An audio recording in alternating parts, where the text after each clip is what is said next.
इस वक्त हम शालीमार विधानसभा में हैं और हमारे साथ निर्दलीय प्रत्याशी सौरभ गुप्ता जी हैं। 5 तारीख को दिल्ली में वोटिंग होगी, 8 तारीख को नतीजे आएंगे।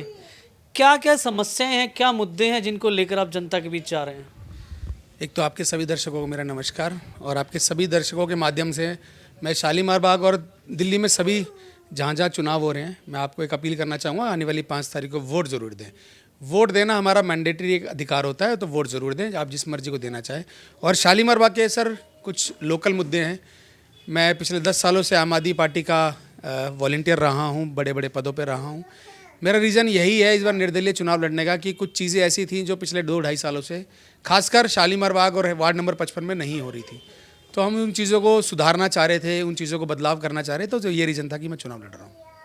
जी बिल्कुल। आप पहले आम आदमी रह चुके हैं, आप पार्टी से जुड़ चुके हैं। कितना लगता है कि आपको एक तरफ आम आदमी और दूसरी तरफ बीजेपी, कांग्रेस एक, जबकि कांग्रेस को कोई अभी टक्कर में देख नहीं रहा, तो आप अपने आप को कहाँ पे स्टैंड करते हैं?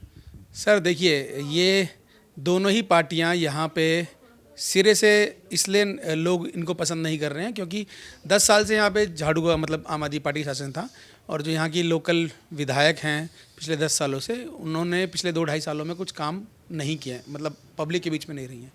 रही बात बीजेपी की जो कैंडिडेट हैं वो 2 बारी से हारती भी आ रही हैं और लोग उनको भी खासा नापसंद करते हैं क्योंकि वो मतलब उनके काम को लोग पसंद नहीं करते हैं। और कांग्रेस, जैसे आपने बता ही दिया, कांग्रेस को ठीक है, जब वक्त आएगा, जबकि जब अभी तो स्टैंड नहीं कर रहे हैं। तो मैं यहाँ का लोकल बॉय हूँ, लोकल मेरे को मुद्दे यहाँ के पता हैं, लोकल परेशानियाँ मुझे यहाँ की पता हैं, क्योंकि मैं आम लोगों के बीच रहता हूँ, क्या क्या लोगों को यहाँ परेशानियाँ झेलनी पड़ती हैं। तो मैं यही पूछना चाहती, क्या सबसे मेन समस्या यहाँ की है जो यहाँ के लोगों को मतलब रोज़मर्रा की ज़िंदगी में परेशान कर रही हैं? सर देखिए, यहाँ आपके शालीमार बाग में 4 गाँव आते हैं, 11 स्लम्स आते हैं, 160 के करीब कॉलोनियाँ आती हैं, मतलब ब्लॉक्स आते हैं, और कुछ कोठी एरिया, पॉर्श एरिया आता है। पॉर्श एरिया और फ्लैटों में तो RWAs हैं, वो कहीं ना कहीं वेलफेयर एसोसिएशन का फंड आता है, कुछ अलग अलग डिपार्टमेंट के फंड्स आते हैं, उस तरीके से वो काम करा लेते हैं। हमारे जो लोकल परेशानियां हैं वो हमारे कॉलोनियाँ हुई, हैदरपुर गांव है, शालीमार गांव है, स्लम्स एरिया। डेवलपमेंट के नाम पे ना स्टार्टिंग के 5-6 सालों में काम हुआ, ये नहीं कह रहा मैं काम बिल्कुल नहीं हुआ है, लेकिन पिछले 2-2.5 सालों में जो बिल्कुल बेसहारा, बिल्कुल एकदम छोड़ दिया है उसको, तो उन चीज़ों को हम लोगों के बीच में जा के वोट अपील कर रहे हैं और उन कामों को हम करवाएंगे। सर, जिस प्रकार आम आदमी पार्टी के मुखिया अरविंद केजरीवाल हैं, वो हमेशा से यही कहते आ रहे हैं, क्योंकि पिछले 11 साल से लगभग आम आदमी पार्टी की सरकार दिल्ली में है, और उनका यही कहना है कि जो उनके जो काम है, उन जो वो केंद्र जो है एक तरीके से काम अटकाता, उन्हें काम नहीं होने देता, LG उनकी फाइल साइन नहीं करने देता। दूसरी तरफ अब 4-4.5 साल बीजेपी के पास फिर से है केंद्र में।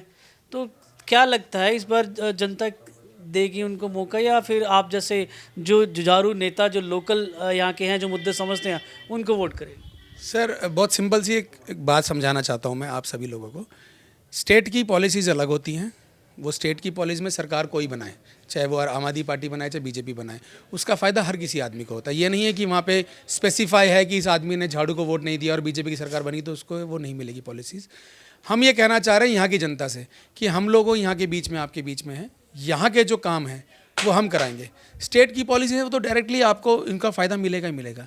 तो स्टेट की पॉलिसीज़ को, विधानसभा की पॉलिसीज़ को, दोनों को अलग अलग तरीके से हम देख के वोट मांग रहे हैं कि जो स्टेट में मान लो सरकार किसी की भी आती है, हम नहीं जानते किसकी आएगी, जिसकी भी आएगी वो सबको फ़ायदा देगी। जो भी स्टेट की पॉलिसी, हमारे यहाँ के लोकल मुद्दे हम उन पर बात ज़रूर करेंगे और उन पर काम करेंगे। जी, आपने कहा कि हम अपने लोकल मुद्दों पे बात करते हैं। अगर यहाँ की जनता आपको जिताकर विधानसभा भेजती है, तो आपके द्वारा अपने क्षेत्र में क्या क्या कार्य ऐसे होंगे जो किए जाएंगे, और जो लोगों को जिन कामों की नीड हो इस वक्त कि हाँ ये कार्य हमारे होने चाहिए, ये काफ़ी टाइम से पेंडिंग नहीं हो पा रहे हैं, तो क्या ऐसे काम है जो आप कर पाएंगे? सर बहुत सिंपल सी 2-4 चीज़ें हैं। जैसे हम हैदरपुर में बैठे हैं, यहाँ पे हैदरपुर की 3 एंट्रीज़ हैं, क्योंकि आपको बताना चाहूँगा ये ऐतिहासिक गांव है, तो यहाँ की 3 एंट्रीज़ हैं, हम उनको डेवलपमेंट करेंगे। एक नहर का पुल है हमारा जो बहुत सालों से लोगों की डिमांड है, हम उसको डेवलप करेंगे। फिर गलियां हैं जो बहुत सालों से नहीं बन पाई हैं, सड़कें हैं जो डेवलपमेंट की राह देख रही हैं। झुग्गियों में चले जाओ, वहाँ पानी अभी तक नहीं पहुँच पाए, कई जगह शौचालय ढंग से नहीं बन पाए। आप देख सकते हैं कि शालीमार बाग जैसे एरिया में आज भी लोग झुग्गियों में खुले में शौच करने पे मजबूर हैं। तो वो वहाँ पे शौचालय की चीज़ें रहेंगी, गलियाँ बनेंगी, उनके अंदर की सड़कें बनेंगी। देखिए मैं आपको पहले भी कह चुका हूँ कि जैसे कि आप सब जानते हैं कि मैं पिछले 10-12 सालों से आम आदमी पार्टी से जुड़ा रहा हूँ। तो लोगों को ये एक उत्साह है कि ये नौजवान जो हमारे बीच में आज तक आम आदमी पार्टी के लिए वोट मांगता है, एकदम से इसने इतना भारी स्टेप क्यों उठाया। तो वो भारी स्टेप सब लोग को मैं बता चुका हूँ कि वो भारी स्टेप उन लोगों के लिए उठाया है कि हम लोग बीच में जाते थे लोगों के कि वोट मांगते थे और वोट वो लोग करते थे हमारे कहने पे। तो जब डेवलपमेंट नहीं हुआ है 2.5-3 सालों से, तो अब किस मुंह से वोट मांगे। तो उन लोगों ने मेरे स्टेप को बहुत अप्रिशिएट किया है कि आपने जो ये स्टेप उठाया कि आप खुद चुनाव लड़ रहे हैं, क्योंकि आज तक मैं चुनाव लड़वाने वालों में गिनती मेरी हुई। कहीं ये तो नहीं था कि आपने टिकट मांगा और पार्टी की तरफ से आपको टिकट नहीं मिला, इसलिए सोचा कि चलो निर्दलीय चुनाव लड़। मैं पिछली बार निगम का चुनाव हुआ, मैंने तब भी टिकट नहीं मांगी। टिकट मांगना और चुनाव लड़ना मेरा कभी भी कोई मेरा मन नहीं था।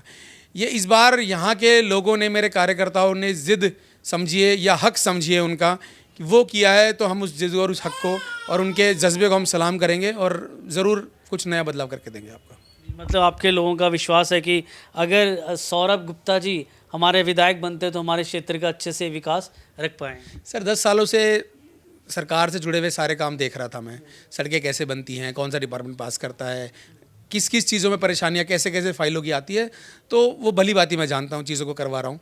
तो आने वाले समय में आप लोग के आशीर्वाद से, अगर हम पब्लिक के आशीर्वाद से विधायक बनते हैं, तो हमारे को बहुत ईजी होगा वो काम कराना, और ज़रूर कराएंगे।